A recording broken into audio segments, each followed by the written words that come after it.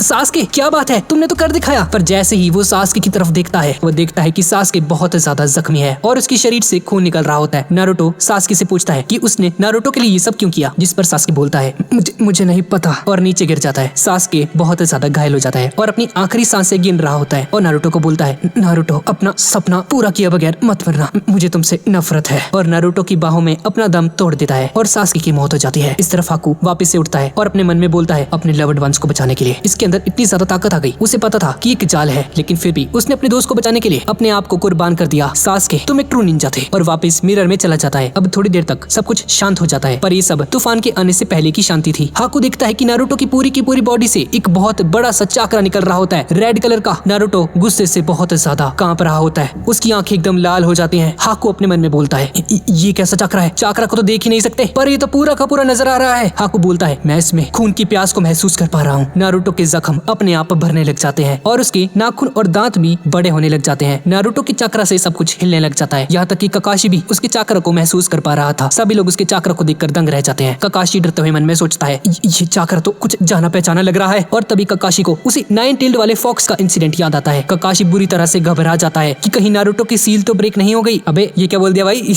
Haku अपने मन में बोलता है ये लड़का ये तो पहले जैसा बिल्कुल भी नहीं लग रहा। नारुतो तेजी से उसकी तरफ बढ़ने लगता है। हाकू उस पर कुछ सन बॉन्स फेंक देता है लेकिन नारुतो के चाकरा के सामने उसके अटैक्स बेकार हो जाते हैं। इसके बाद हाकू सभी के सभी मिरर से सन बॉन्ड फेंकने लगता है और वो सभी के सभी सन बॉन्ड नारुतो को लग जाते हैं, पर तभी उसके अंदर से चाकरा की एक वेव निकलती है जिससे कि वो सभी के सभी सन बॉन्ड्स उसके शरीर से बाहर निकल जाते हैं। इसके बाद नारुतो हाकू की तरफ बढ़ता है पर हाकू वक्त रहते वहाँ से हट जाता है और नारुतो के पीछे हमला कर देता है, पर नारुतो एंड मोमेंट में वहाँ से हटकर हाकू की तरफ बहुत गुस्से से देखता है। हाकू दोबारा अपने मिरर की तरफ बढ़ता है लेकिन अचानक से नारुतो उसका हाथ पकड़ लेता है और उसके अंदर से बहुत सारा चाकरा निकलने लग जाता है। इस तरफ हम देखते हैं कि ककाशी अचानक से नारुतो उसका हाथ पकड़ लेता है और उसके अंदर से बहुत सारा चाकरा निकलने लग जाता है। इस तरफ ककाशी अपने मन में सोच रहा होता है क्या वो सील टूट चुकी है? नहीं, 9 टेल्ड फॉक्स का चाकरा बाहर तो जरूर निकल रहा है पर वो सील अभी तक पूरी तरह से नहीं टूटी है। इसके बाद ककाशी एक स्क्रोल निकालता है और अपने खून से एक लकीर खींच देता है उस स्क्रोल के ऊपर और बोलता है क्या तुम मुझे सुन पा रहे हो जाबुजा, हम दोनों को इस खेल को अब खत्म करना होगा। तो जाबुजा बोलता है चलो ठीक है, दिखाओ मुझे तुम क्या कर सकते हो। इस तरफ हम देखते हैं कि नारुतो की प्रेशर की वजह से जाकू के मिरर्स में क्रैक आने लग जाते हैं। जाकू बोलता है ये चाकरा कितना ज्यादा स्ट्रॉन्ग है, मैं अब इसे और सहन नहीं कर सकता। नारुतो एक जोरदार घूसा जाकू के मुंह पर मारता है और जाकू अपने ही एक मिरर को तोड़ते हुए दूर गिर जाता है। उसके मास्क में भी क्रैक आ जाता है और उसके सभी के सभी मिरर्स चूर चूर हो जाते हैं। हाकू खड़ा हो जाता है और नारुतो उसकी तरफ बहुत तेजी से आगे बढ़ता है। हाकू अपने मन में बोलता है जाबुजा मुझे माफ करना, मैं इस लड़की का मुकाबला नहीं कर सकता। हाकू का मास्क नीचे गिर जाता है। नारुतो रुक जाता है उसे देखकर और बोलता है अरे तुम तो वही जंगल वाली लड़की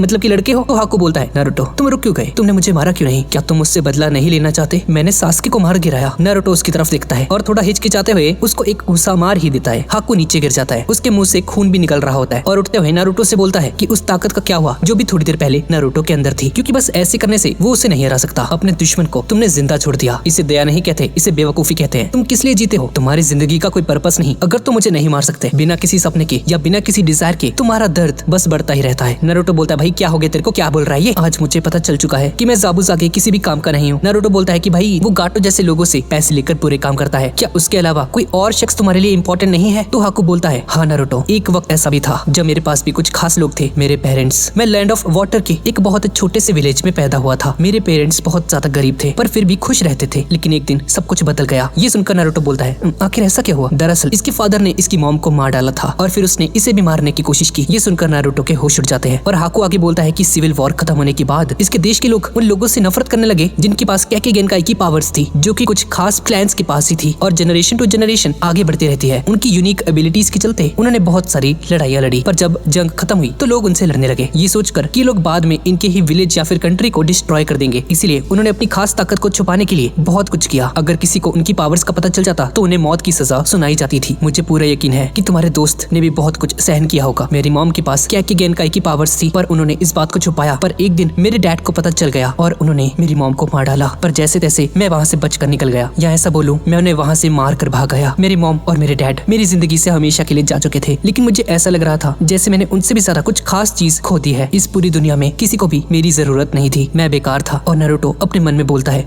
ये तो बिल्कुल मेरे जैसा है। हाकू बोलता है तुमने मुझे कहा था ना नारुतो कि तुम विलेज के सबसे ज्यादा बेहतर निंजा बनना चाहते हो, जिससे कि लोग तुम्हारी इज्जत करें। अगर तुम्हें कोई एक्सेप्ट कर ले कल को तो उससे ज्यादा इंपॉर्टेंट तुम्हारे लिए कोई नहीं हो सकता। मेरे लिए वो खास शख्स ज़ाबुज़ा है जिस ताकत से लोग डरा करते थे, मुझे उसी ताकत की जरूरत थी। और ये बंदा रोने लग जाता है। ज़ाबुज़ा ने ही इस बंदे को पाला था। हाकू नारुतो के पास जाने लगता है और बोलता है नारुतो मैं चाहता हूँ कि तुम मुझे मार डालो। इस तरफ ककाशी उस स्क्रोल को लेकर हैंड साइंस बनाने लगता है और बोलता है Ninja art summoning style jutsu. और ऐसा बोलकर ककाशी अपने हाथ को जमीन पर फेंकता है और ज़ाबुज़ा बोलता है ककाशी तुम जो मर्जी कर लो, तुम मुझे कभी नहीं ढूंढ सकते। और तभी अचानक से जमीन के अंदर कुछ हलचल होने लग जाती है और उसके अंदर से कुछ डॉगीज निकलकर ज़ाबुज़ा को पकड़ लेते हैं। ककाशी बोलता है अगर मैं अपनी आंखें इस्तेमाल नहीं कर सकता तो मुझे अपनी नाक का इस्तेमाल करना चाहिए। ये मेरा समनिंग जुत्सु है और ये दूसरों को ढूंढने के लिए काम में आता है। जब तुमने मुझ पर हमला किया था तो मैं खुद चाहता था कि तुम मुझ पर हमला करो, जिससे कि तुम्हारे हथियार में मेरा खून लग जाए और उसकी सेंट से मैं तुम्हें ढूंढ सकूं। तुम बहुत आसानी से मेरी चाल में फंस गए। अब कोहरा हटना शुरू हो चुका है। पता है मुझे क्या दिखाई दे रहा है? तुम्हारी मौत। ज़ाबुज़ा बोलता है अपनी बकवास बंद कर ले। और ककाशी बोलता है चलो भाई अब तुम्हें खत्म करने का समय आ चुका है। ककाशी हैंड साइंस बनाता है जिससे कि उसके हाथ में लाइटनिंग जैसा कुछ आ जाता है और बोलता है लाइटनिंग ब्लेड। ये देखकर ज़ाबुज़ा हैरान रह जाता है, भला ये क्या चीज है? इसका हाथ तो चाकरा से ओवरफ्लो हो रहा है। इस तरफ हाकू नारुतो से बोलता है नारुतो मुझे खत्म कर दो, तुम हेजिटेट क्यों कर रहे हो? पर नारुतो से बोलता है होश में आओ, वो तुम्हें बस एक हथियार की तरह यूज कर रहा है। आखिर ज़ाबुज़ा जैसा इंसान तुम्हारे लिए कोई खास व्यक्ति कैसे हो सकता है? हाकू बोलता है मैं उसके अब किसी भी काम का नहीं हूँ, प्लीज आगे बढ़ो और मुझे मार दो। अब इस तरफ हम इनारी को देखते हैं जो कि भागते भागते कहीं पर जा रहा होता है और अपने मन में बोलता है नारुतो और बाकी सब लोग लड़ रहे हैं, वो मेरे लिए अपनी जान को खतरे में डाल रहे हैं और हम लोग कुछ नहीं कर पा रहे, मुझे लोगों से हेल्प लेनी चाहिए। इसके बाद वो किसी के घर पर जाकर दरवाजा पीटने लगता है। अंकल गीची जल्दी चलिए, मेरे साथ ब्रिज पर चलिए, पंगे हो गए हैं। अगर हम सभी लोग साथ मिलकर लड़ेंगे तो हम गाटो को जरूर हरा देंगे। लेकिन घर के अंदर से किसी का कोई भी जवाब नहीं आता और थोड़ी देर बाद आवाज आती है इनारी नहीं, मैं हार मान चुका हूँ। लड़ाइयाँ तो सिर्फ हीरोज लड़ते हैं जैसे कि तुम्हारे फादर थे, पर तुमने देखा ना उनके साथ क्या हुआ। अगर हम लोग लड़ने की कोशिश करेंगे तो बस और भी ज्यादा जाने जाएंगी और मैं किसी को खोना नहीं चाहता, मैं और ज्यादा लॉस बर्दाश्त नहीं कर सकता। इनारी बोलता है तुम एक नंबर के कायर हो, हमें लड़ना होगा। मैं अपनी पूरी की पूरी जिंदगी एक कायर की तरह जिया हूँ, मैं समझ चुका हूँ कि रोने से और छुपने से कुछ नहीं होगा। इनारी वहाँ से चला जाता है सब बोलकर और दरवाजे के इस तरफ इसके अंकल अपने माइंड और अपने हार्ट के बीच में एक फाइट लड़ रहे होते हैं और उसकी वाइफ बोलती है इनारी तो बच्चे से मर्द बन चुका है पर तुम नहीं बन पाए, क्या तुम उसे वहाँ पर ऐसे ही अकेले जाने दे सकते हो? इसके बाद इनारी सभी घरों में जाता है, सभी को ब्रिज के पास चलने के लिए बोलता है पर कोई भी बंदा अपना दरवाजा तक नहीं खोलता। इस तरफ हाकू हाथ धोकर नारुतो के पीछे पड़ा होता है कि भाई मार दे मुझे मार दे भाई, खुद मर ले यार, इतना क्या। और नारुतो उसकी हरकतों से परेशान होकर एक उन्हाई लेकर उसकी तरफ बढ़ता है और हाकू अपने मन में शुक्रिया बोलता है। इस तरफ हम देखते हैं कि ककाशी तेजी से ज़ाबुज़ा की तरफ बढ़ने लगता है। हाकू को कुछ फील होता है और तुरंत नारुतो का हाथ पकड़कर उसे रोक देता है और बोलता है मुझे माफ करना नारुतो, पर प्लान में थोड़ा चेंज आ चुका है। हाकू कुछ हैंड साइंस बनाने लगता है और वहाँ से गायब हो जाता है। इस तरफ ककाशी ज़ाबुज़ा के बहुत करीब पहुंच जाता है और ज़ाबुज़ा बोलता है क्या मैं मरने वाला हूँ? पर एंड मोमेंट पर ज़ाबुज़ा के सामने हाकू यहाँ पर आ जाता है और ककाशी का हाथ उसके दिल के आर पार हो जाता है। ये देखकर ज़ाबुज़ा भी हैरान रह जाता है। हाकू का बहुत ज्यादा खून बहने लगता है। हाकू ककाशी का हाथ पकड़ लेता है और इस तरफ सुनामी इनारी से बोलती है नहीं तुम वहाँ पर नहीं जाओगे, पर इनारी उसकी मॉम की बात नहीं सुनता और जाते जाते बोलता है आप मेरी चिंता मत कीजिए, मुझे पता है कि कैसे लड़ना है, मैं अपने डैड का बेटा हूँ। सुनामी ये सुनकर हैरान रह जाती है और उसे काइजा की झलक दिखने लगती है एक सेकंड के लिए। इसके बाद इनारी घर से बाहर निकल जाता है पर तभी उसे अपने घर के बाहर कुछ लोग दिखाई देते हैं जिन्हें देखकर वो हैरान रह जाता है। इस तरफ नारुतो नारुतो को कुछ लोग दिखाई देते हैं और पास जाकर देखता है कि हाकू ककाशी के सामने आ चुका है और उस अटैक को अपने ऊपर ले लेता है। ज़ाबुज़ा हंसने लग जाता है और बोलता है बहुत बढ़िया हाकू, और ये बोलकर वो अपना हथियार चलाने लगता है। ककाशी अपने मन में बोलता है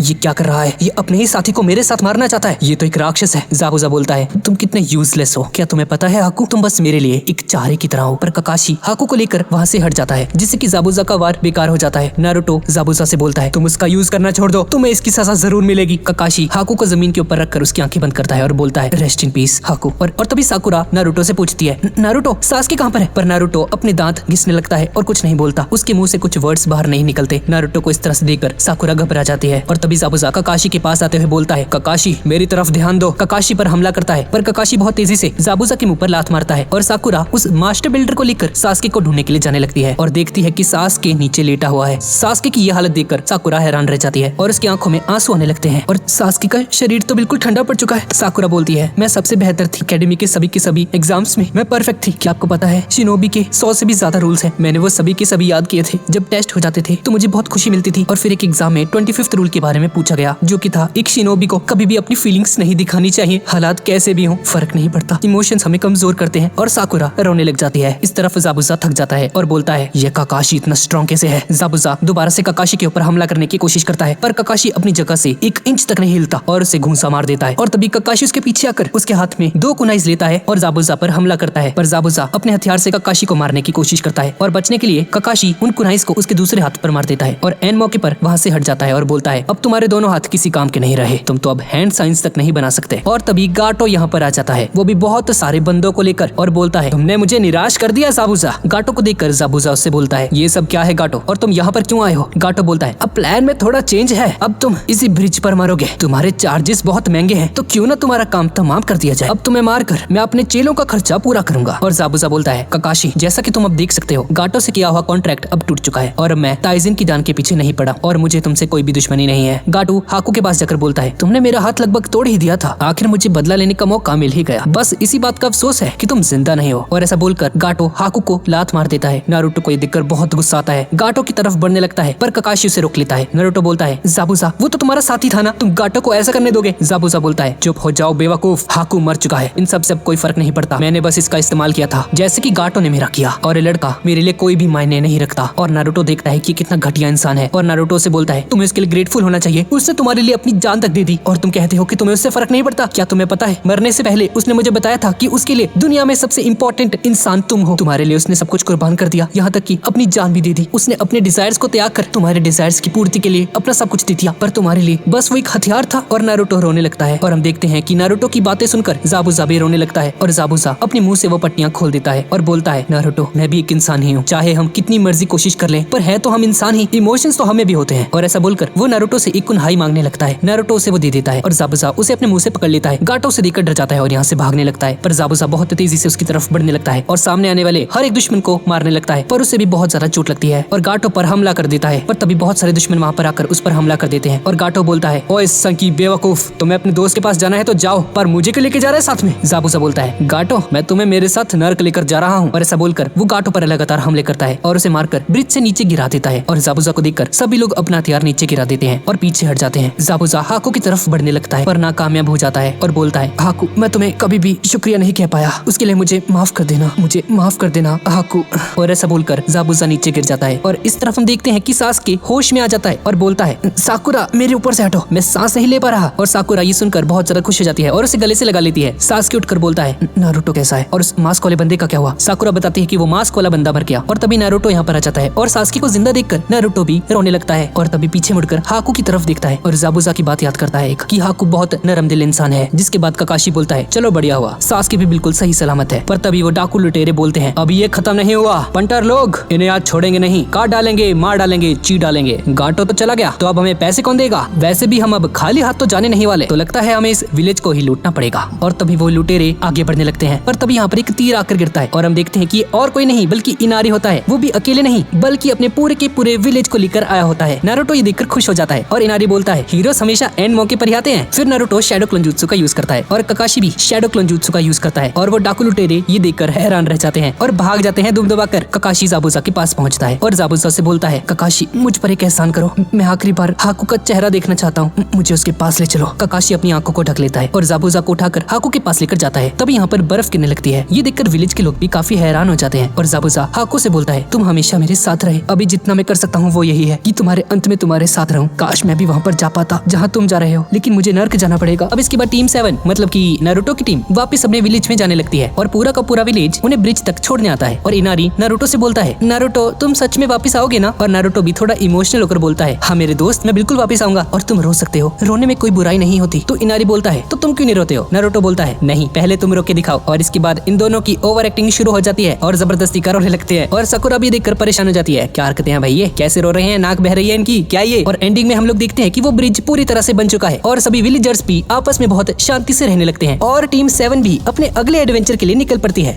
अब इसके बाद हम नारुतो, साकुरा और सास्के को देखते हैं जो कि ककाशी का वेट कर रहे होते हैं और नारुतो और सास्के एक दूसरे को बहुत बुरी तरह से घूर रहे होते हैं। साकुरा ये देखकर फ्रस्ट्रेट हो जाती है कि क्या ये कुत्ते बिल्लियों की तरह बस लड़ते रहते हैं, इन दोनों का कुछ नहीं हो सकता। और ककाशी यहाँ पर पहुंच जाता है और उसके आते ही हमेशा की तरह साकुरा और नारुतो उस पर भड़क पड़ते हैं और नारुतो अपने अगले मिशन के लिए बहुत ज्यादा एक्साइटेड हो जाता है और सास्के को फिर से घूरने लग जाता है और इमेजिन करता है कि उनके अगले मिशन पर कोई सास्के पर कुनहाई से हमला कर देता है और नारुतो हीरो बनकर सास्के को बचा लेता है। इसके बाद हम देखते हैं कि मिशंस में इन्हें नदी से कूड़ा बाहर निकालना होता है। नारुतो कूड़ा उठाते हुए नदी से नीचे गिरने लगता है, लेकिन सास्के उसे बचा लेता है। नारुतो फिर से सास्के पर भड़क पड़ता है और सास्के नारुतो से बोलता है, तुम्हारा और मेरा कोई मुकाबला नहीं है नारुतो, मैं तुमसे बहुत ज्यादा ताकतवर हूँ। ये बोलकर सास्के वहाँ से जाने लगता है। साकुरा सास्के को बोलती है कि वो भी उसके साथ जाना चाहती है ताकि साथ में टाइम स्पेंड करने से उनका टीम वर्क अच्छा हो जाए। पर सास्के साकुरा को बोलता है कि ये तो नारुतो से भी बदतर है, मेरे साथ फ्लर्ट मत कर, जाके प्रैक्टिस कर ले, ठीक है ना? स्ट्रॉन्ग मन स्ट्रॉन्ग, यूजलेस है अभी तो। और साकुरा उसकी ये वाली बातें सुनकर बहुत ज्यादा डिप्रेस हो जाती है। पीछे से नारुतो साकुरा को बोलता है कि वो और साकुरा साथ में टाइम स्पेंड कर सकते हैं और ककाशी को पता चल जाता है कि अब साकुरा नारुतो को पेलने वाली है, इसलिए वो यहाँ से भाग जाता है। नारुतो नोटिस करता है कि उसके पीछे एक बहुत बड़ा सा डब्बा है और जहाँ जहाँ भी नारुतो जा रहा होता है उसका पीछा करने लग जाता है। नारुतो गुस्से से बोलता है, ओए कौन है तू? तभी अंदर से कोनोहामारू की आवाज आती है, अरे नारुतो तुमने मुझे फिर से पकड़ लिया। और उस फेक पत्थर से कोनोहामारू और उसके बंदे बाहर निकलते हैं। कोनोहामारू नारुतो से पूछता है कि सर क्या आपकी बंदी है ये? आप तो बहुत तेज निकले,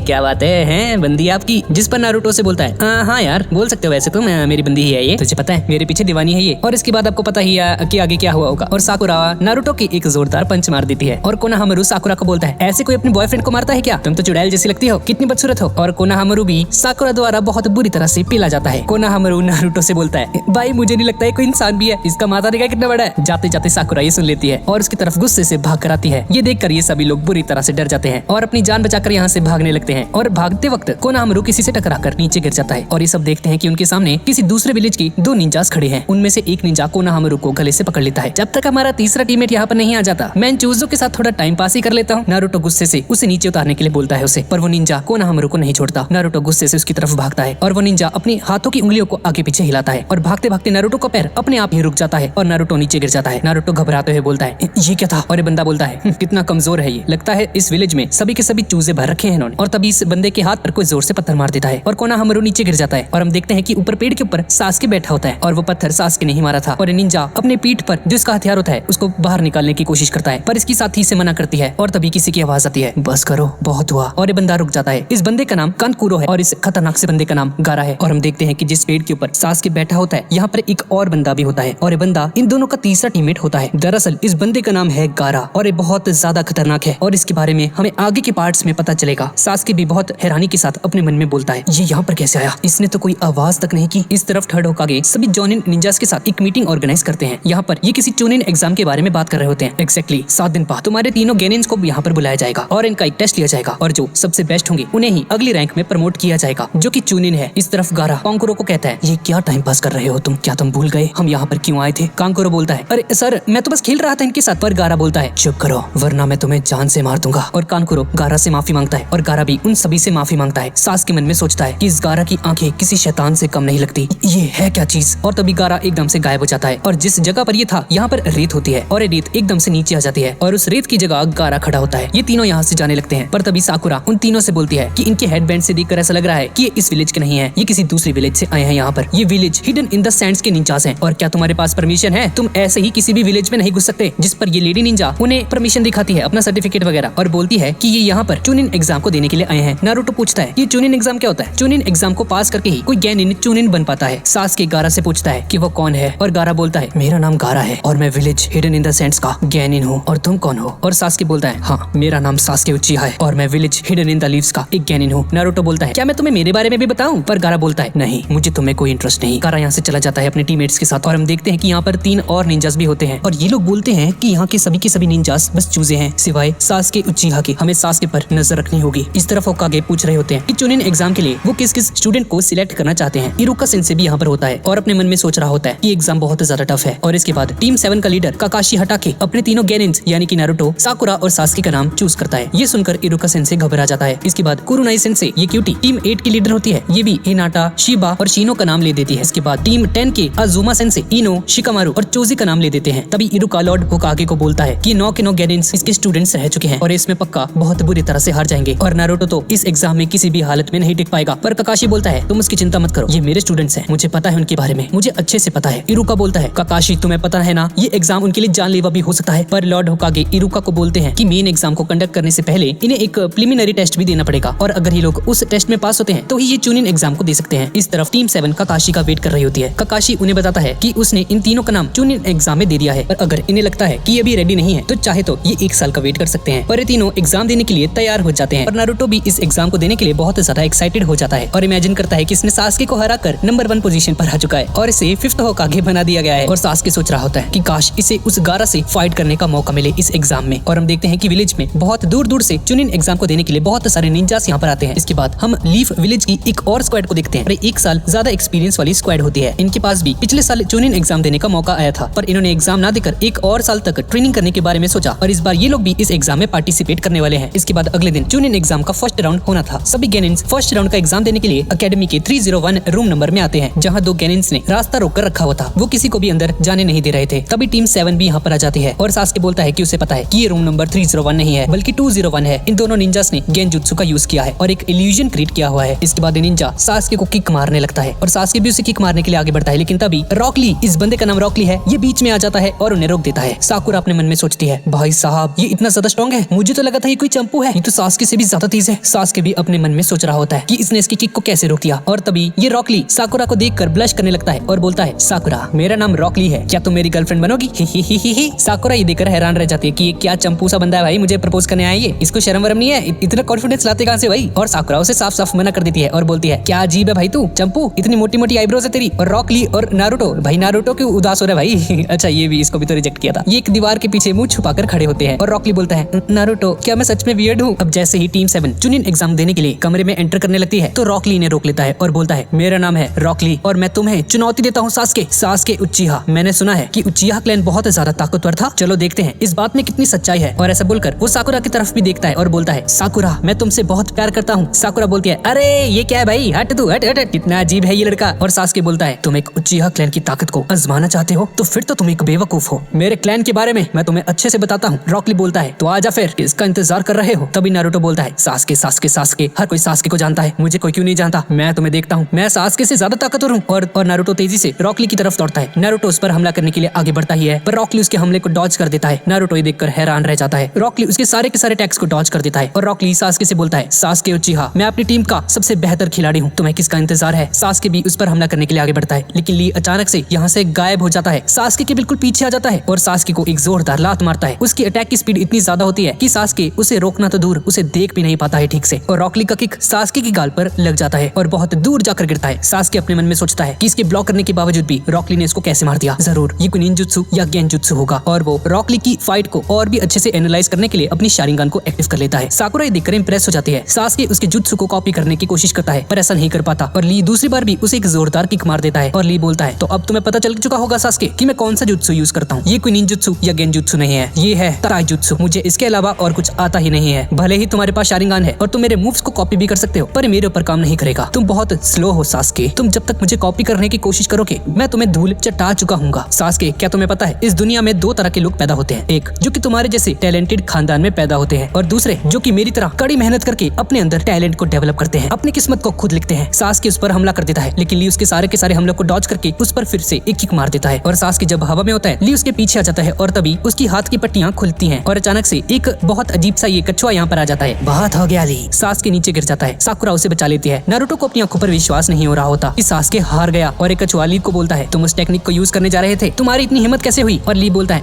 प्लीज मुझे माफ कर देना, मैं ये दोबारा कभी नहीं करूंगा। और तब यहाँ पर एक धमाका हो जाता है और यहाँ पर एंट्री होती है एक बंदे की जिसका नाम है माइट गाय। और ये बंदा रॉकली और उसकी टीम का इंचार्ज होता है और रॉकली का पर्सनल ट्रेनर भी होता है और इसी के जैसा लग रहा होता है। ये दोनों भाई चंपू सास्के अपने मन में सोच रहा होता है कि इस जोकर से कैसे हार सकता है। और सजा के तौर पर माइट गाय रॉकली के चेहरे पर एक जोरदार पंच मार देते हैं। उसके मुंह से खून निकलना शुरू हो जाता है और नीचे गिर जाता है। माफ करना मुझे, लेकिन ये तुम्हारी भलाई के लिए था। गाय सेंसे, रॉकली कुछ मत कहना। और ये दोनों एक दूसरे को हक कर लेते हैं। भाई क्या हरकतें कर रहे हैं ये लोग। और इनकी हरकतों को देखकर साकुरा, सास्के, नारुतो ये सभी लोग हैरान रह जाते हैं और डर जाते हैं कि भाई अब किसी न कर ले एक दूसरे को। ये गाय सेंसे की नजर उन तीनों पर जाती है और समझ जाता है कि काकाशी सेंसे के स्टूडेंट्स हैं। हाँ तो काकाशी सेंसे कैसे हैं? मैं काकाशी का सबसे ताकतवर राइवल हूँ। साकुरा ये देखकर बोलती है ऐसा हो ही नहीं सकता, तू चंपू एक नंबर का हट। रॉकली ये सुनकर गुस्सा हो जाता है। चंपू किसे बोल रही है चुड़ैल सी? और माइट गाय बोलता है अरे अरे अरे कोई बात नहीं ली, बोलने दो इसे चंपू। और तभी अचानक से माइट गाय इन सभी के पीछे आ जाता है और बोलता है सास्के उचिहा, मेरे स्टूडेंट ने अभी तुम्हें बहुत बुरी तरह से मारा, उसकी तरफ से मैं तुमसे माफी मांगता हूँ और चुनिन एग्जाम के लिए तुम सभी को गुड लक। और ये बोलकर ये सभी लोग यहाँ से गायब हो जाते हैं। और रॉकली सास्के से बोलता है सास्के उचिहा, मैंने तुमसे झूठ कहा था कि मैं अपनी टीम का सबसे ताकतवर गेनिन हूँ। मेरी टीम में कोई और भी है, दरअसल मैं उसे हराना चाहता हूँ। मैं तो बस तुम्हारे साथ वार्म अप कर रहा था और अब से तुम मेरे टारगेट रहोगे। मैं तुम्हें मसल के रख दूंगा सास्के उचिहा, और अगली बार जब हम लोग मिलेंगे तो तुम तैयार रहना। और ये बोलकर रॉकली यहाँ से चला जाता है। सास्के बिल्कुल पागल हो जाता है और नारुतो बोलता है क्या तुमने उसके हाथ में वो चोट देखी थी? पक्का ये ट्रेनिंग करके आया होगा। सास्के वो तुमसे भी ज्यादा मेहनत करता है। और सास्के भी अपने मन में बोलता है चुनिन एग्जाम मैंने जितना सोचा था ये तो उससे भी ज्यादा इंटरेस्टिंग निकला। चलो देखते हैं आगे क्या होने वाला है। नारुतो, साकुरा चलो चलते हैं। और ये तीनों चुनिन एग्जाम को देने के लिए रूम नंबर 301 में जाते हैं। अब ये लोग एग्जाम देने के लिए चुनिन एग्जाम के रूम नंबर 301 में पहुंच जाते हैं और इनके सामने काकाशी खड़ा होता है। साकुरा, नारुतो, सास्के मुझे तुम पर गर्व है, बेस्ट ऑफ लक। और जैसे ही रूम में एंटर करते हैं तो इनकी आंखें खुली की खुली रह जाती हैं क्योंकि यहाँ पर चुनिन एग्जाम को देने के लिए ऑलरेडी खतरनाक से खतरनाक कैंडिडेट्स आ रखे थे। और तभी पीछे से वही इनो नाम की लड़की आ जाती है यहाँ पर और सास्के से लिपट जाती है। साकुरा देखकर बौखला जाती है और सास्के भी इसे देखकर बहुत अजीब तरह का चेहरा बना लेता है। भाई ये लड़की बहुत चाहिए प्यार। इसके बाद इनो की बाकी की टीममेट्स भी यहाँ पर आ जाते हैं। इस बंदे का नाम है शिकामारू जो कि इस एकेडमी का सबसे आलसी स्टूडेंट है पर सबसे इंटेलिजेंट भी। और ये है चोजी आकामिची और ये बस खाता रहता है मोटा। और तभी टीममेट के मेंबर्स भी यहाँ पर आ जाते हैं और इस लड़की का नाम है हिनाटा। ये क्यूट होने के साथ साथ बहुत शांत स्वभाव की भी है और ये नारुतो पर मरती है। और इस कुत्ते का नाम है कीबा और इसके डॉग का नाम है आकामारू और इसका नाम है शिनो। शिकामारू बोलता है अबे तुम तीनों भी यहाँ पर आ गए। और तभी काबूटो नाम का एक बंदा यहाँ पर आ जाता है और इन सभी को डांटने लगता है लड़ने के लिए। जरा अपने आसपास देखो, तुम्हारे आसपास सब लोग तुम्हें ही देख रहे हैं, जरा उन्हें देखो। वो हिडन विलेज के निंजास हैं। ये बहुत ज्यादा ताकतवर होते हैं, इनके अंदर दया नाम की कोई भी चीज नहीं होती। तुम्हें इनसे बचकर रहना चाहिए। और वैसे भी तुम इस खेल में नए हो। और बंदा इस एग्जाम में 6 बार फेल हो चुका है पर कॉन्फिडेंस फिर भी बहुत है। भाई 7वीं बार आ गया ये बंदा और बोल रहा होता है कि लकी होता है 7वां नंबर, इसलिए ये पहले 6 बार में फेल हो गया था। और शिकामारू ये सुनकर हैरान रह जाता है कि भाई क्या ही बंदा है ये। और काबूटो इन्हें एक मैप दिखाता है जिसके अंदर लिखा होता है कि किस किस कंट्री से कितने कितने निंजास आए हैं यहाँ पर चुनिन एग्जाम को देने के लिए। और इसका 4 साल का एक्सपीरियंस ही बताता है कि इस बार का चुनिन एग्जाम बहुत टफ होने वाला है। और सास्के उससे पूछता है कि क्या तुम्हारे पास गारा और रॉकली के बारे में भी इंफॉर्मेशन है। और ये बंदा उन्हें ढूंढ लेता है और काबूटो इसे रॉकली की प्रोफाइल दिखाता है। रॉकली इनसे सिर्फ 1 साल ही बड़ा है और इस बंदे ने 20 बी रैंक और 11 डी रैंक मिशंस कंप्लीट किए हैं। और इसका ताइजुत्सु में किसी के साथ भी कोई मुकाबला नहीं, ये बहुत ज्यादा स्ट्रॉन्ग है। और इसकी टीम में नेजी, ह्यूगा और टेंटेन भी है और कहा जाता है कि नेजी बहुत ज्यादा स्ट्रॉन्ग है। और अगला है सैंड विलेज का गारा।